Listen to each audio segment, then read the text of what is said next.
सायकलवारीचे वडिलांचे अनुभव ऐकत ज्यावेळी माझा भाऊ बसलाय तेव्हा त्याचंही मत आपण जाणून घेतलं पाहिजे. तुझं नाव सांग बेटा. ओके. वर्ग कोणता आहे तुझा? पाचवा. खूपच छोटा आहे तुझा वर्ग, पण तरीही तुझी समज खूप जास्त आहे, कारण एवढ्या प्रगल्भ विचारांना ऐकण्यासाठी तुला संधी मिळाली. बरं मला सांग, हे सगळी चर्चा ऐकून तुला काय वाटते मनात आता?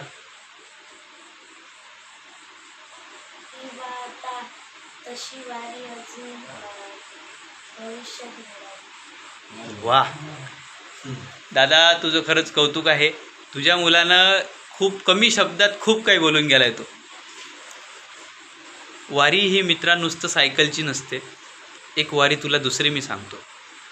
वारी ही वाचनाची सुद्धा असते, पुस्तकाची सुद्धा असते.